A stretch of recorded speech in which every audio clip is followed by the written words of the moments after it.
Hello everyone, good morning. एक question है, देखते हैं। डाउट है, apart from tetrahedral geometry another possible geometry for CH4 is square planar with the 4H atom at the corner of square and C atom at its center. Explain why CH4 is not square planar. So basically आप लोग जानते हैं CH4 का जो geometry होता है वो कैसा होता है, दैट इज टेट्राहेड्रल होता है। कैसा होता है? टेट्राहेड्रल होता है। And bond angle between this bonds is 109 degree 28 minute होता है। क्वेश्चन के अकॉर्डिंग एक ज्योमेट्री इसका स्क्वायर प्लेनर हो सकता था। प्लेनर मीन्स एक ही प्लेन पे, ऐसा भी हो सकता था। और ये बॉन्ड एंगल यहां से 90 डिग्री हो सकता था। इसको हम लोग क्या बोलते थे? This is your square planar. But the problem is that बेटा, प्रॉब्लम बेसिकली ये है कि ये ज्योमेट्री हम लोगों ने क्यों नहीं सिलेक्ट की।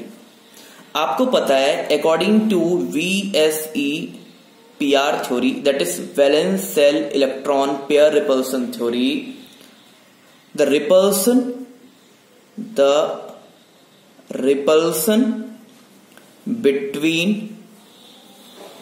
we can say, lone pair lone pair, lone pair lone pair, lone pair bond pair, as well as bond pair should be minimum. Okay, so this is your bond pair. So this is your 109 degree 28 minute and this is your 90 degree. So if we can say, if there is a maximum repulsion, there should be stability is very less. Means repulsion ज्यादा होगा तो stability क्या होगी? कम होगी। तो हमें क्या करना है? बॉन्ड्स को मैक्सिमम अपार्ट करना है, मतलब मैक्सिमम बॉन्ड को दूर दूर करना है। और उस कंडीशन में यहां पर जो दूर दूर हो रहे हैं बॉन्ड, वो फर्स्ट कंडीशन में हो रहे हैं, टेट्राहेड्रल ज्योमेट्री में हो रहे हैं, स्क्वायर प्लेनर में नहीं हो रहे हैं। तो इसलिए याद रखना है, अगर रिपल्सन मैक्सिमम होगा तो आपकी स्टेबिलिटी क्या होगी? मिनिमम होगी। उस कंडीशन के अकॉर्डिंग हमें कौन सा पेयर सिलेक्ट करेंगे? टेट्राहेड्रल को सिलेक्ट करेंगे। सेकंड बेटा हम लोग इस तरह से एक्सप्लेन कर सकते थे, अगर बेटा हम लोग CH4 की बात करते हैं तो यहां पर टेट्राहेड्रल ज्योमेट्री होती है और हाइब्रिडाइजेशन होता है sp3। अगर यही बेटा ज्योमेट्री आपकी स्क्वायर प्लेनर होगी तो हाइब्रिडाइजेशन होना चाहिए sp2 dsp2। बट कार्बन के पास, carbon does not have d orbital, carbon के पास d ऑर्बिटल हो ही नहीं सकता, है ही नहीं। इनफैक्ट कैसे? 1s2 2s2 2p2।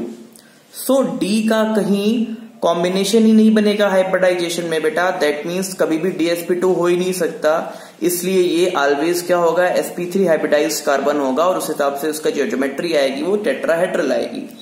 तो हम दोनों तरह से देख सकते हैं कि एक पॉसिबिलिटी हो सकती थी बिकॉज, लेकिन बेटा हम लोग को बॉन्ड पेयर को दूर करना था। सो हम लोगों को टेट्राहेड्रल को ही ऑप्ट करना पड़ेगा, 109 डिग्री 28 मिनट को ही ऑप्ट करना पड़ेगा, या कार्बन पे डी ऑर्बिटल होता ही नहीं है।